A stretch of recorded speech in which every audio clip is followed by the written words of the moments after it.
Do you eat rice with spaghetti? Have 8 muted group chats and a dog named Jollibee? Believe in zodiac signs but not insurance? Congratulations! You're not just Pinoy, you're the PowerPoint presentation of what it means to be very online and extremely tired. This is not a roast. This is data. And yes, this is all about you. Welcome to the Philippines. Population, 113 million and counting. That's 113 million people, 9 million motorcycles, and at least 3 working traffic lights. A nation held together by bad data plans, group chats we never leave, and denial passed down like family heirlooms. In 2023, over 30 million Filipinos were on TikTok. That's 1 in 4 people. Cultural evolution? More like spiritual possession via dance challenge. Every Filipino is born with a birth certificate, a nickname unrelated to their real name, and a whole lot of baggage. No need for therapy when you have a 3-hour commute and a vibrant group chat. Globe, Smart, PLDT? More like choose your fighter where all of them lose. The average Filipino man stands at 5'5", and the average woman, 5'3". Metro Manila's average BMI sits between 23.5 and 24.9. Technically normal, emotionally hovering somewhere between guilt and gravy. About 1 in 8 lives in NCR, a place where condos are smaller than your Tupperware but cost more than your emotional stability. We live in flood zones, fault lines, and overpriced subdivisions, but at least there's a 7-Eleven every 100 meters. Filipinos inhale over 100 kilograms of rice per person per year.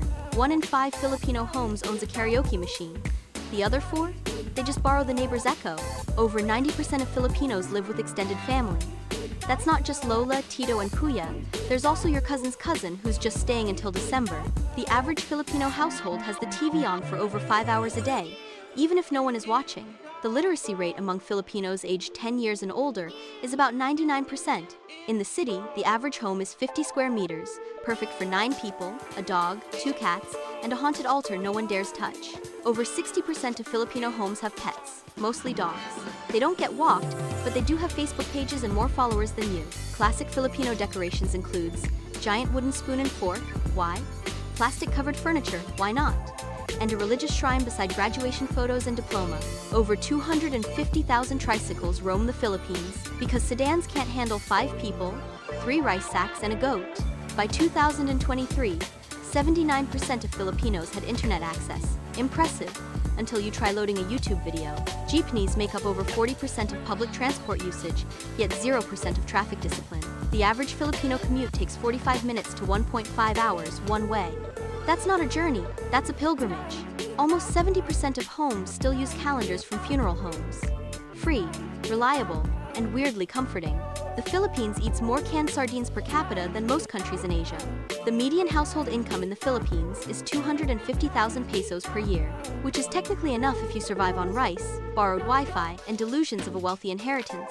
Over 12 million OFWs sent home 1.7 trillion pesos in 2023, literally funding the economy 1 balikbayan box at a time. Top 3 spending categories?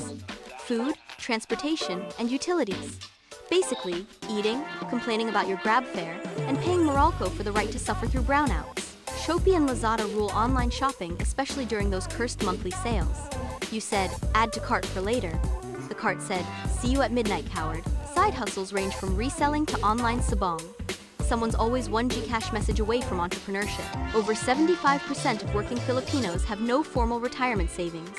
Because let's be real, most of us are banking on prayer, remittances, or that one rich relative who went to the US in 2009. Average household debt? 330,000 pesos. Housing, personal loans, and impulsive decisions made during 11/11. But hey, debt builds character. 70% of Filipinos still prefer cash over cards, even when shopping online. Only 9% of Filipinos have credit cards, which is why cash on delivery is so normalized. Meanwhile, over 40% have tried lending apps, because nothing screams urgent like borrowing 1,000 pesos and owing 1,800 by Sunday. Informal loans from family, friends, or your office mate who's also broke are still our go-to strategy.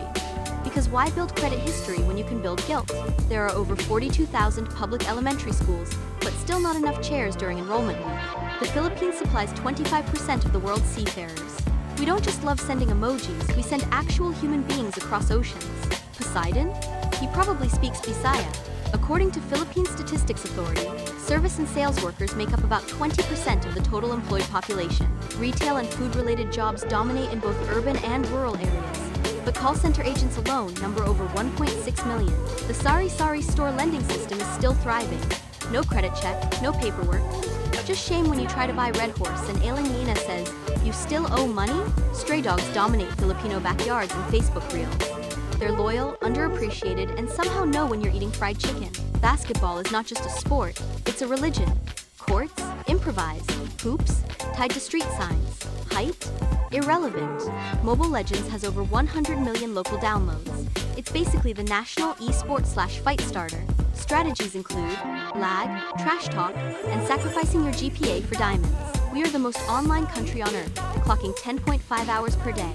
That's enough time to start a business, fall in love, and spiral over an IG story. More than 70% of Filipinos say they can't live without their phones. Relationships? Meh. Signal? Non-negotiable. Top 3 platforms. Facebook, YouTube, TikTok. Facebook is for family drama. YouTube is for cooking videos. TikTok? That's where your auntie accidentally goes viral for dancing. 80% of Filipinos watch content on mobile, because who needs laptops when your phone does everything? Am I right? Filipino time is real. A 3 p.m. meeting starts at 4 if you're lucky. Earlier if food is involved. Later if it's your cousin's wedding. Lining up for anything. ATMs, sales, passport renewal, free hot dog samples is practically sacred. We're online all day, but cybersecurity awareness? Suspiciously offline. Still clicking shady links. Still giving OTPs to strangers. 56% of Filipinos aged 18 to 35 are single.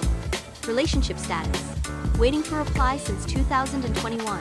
Long-distance love is a Filipino rite of passage. Dads in Dubai, partners in Canada. You're in your room overthinking scene. Top date spots? 7-Eleven, Jollibee, and anywhere with aircon and Wi-Fi. Because nothing says romance like a 2-for-1 meal. Cohabitation's on the rise, especially in cities. Marriage? Later. Right now, we're on the let's see if he washes dishes phase. 83% voter turnout in 2022, one of the highest globally. We may not have savings, but we do have opinions. If you're viral, you're electable. Politicians are influencers, just with more press releases and slightly worse lighting. Government offices require 3 printed copies of everything, including your soul. Average Filipino life expectancy? 71.6 years. We live fast, laugh loud, and stress-eat carbs until the very end. Top killers? Heart disease, stroke, diabetes. All preventable, all ignored. Only 24% of Filipinos meet the WHO's fitness goals. But don't worry, we still sweat. Walking in skinny jeans at 2 p.m.? That's hit. Milk tea is now a 60 billion peso industry. Yes, billion. That's the GDP of sugar, pearls, and emotional coping. Self-medicating? A national sport? Scientific? No. Spiritual? Yes. Essential? Absolutely. The average Pinoy? In 6 group chats, actively mutes 4. Why? Because no one needs 87 good morning from their tita before 8 a.m. Top Google search in the Philippines? How to get rich. We've mastered hustle culture, just not financial planning. But hey, manifesting is free. YouTube creators now rival TV networks. 1 minute, it's a cooking vlog. The next, a 3-hour expose on influencer gossip you were never part of. And yet, you stayed for the part 3. So, if you saw yourself in at least 3 scenes, congratulations. You are statistically, spiritually, and sarcastically more Pinoy than you think. From missed savings to milk tea spending, group chats you regret joining, and a deeply personal relationship with karaoke. You, my friend, are the algorithm. You are the traffic. You are the average Filipino. Don't take it personally, take it with rice. And hey, if this video made you laugh, cringe, or question your zodiac choices, hit that like, subscribe, and share it with your tita. She will love it.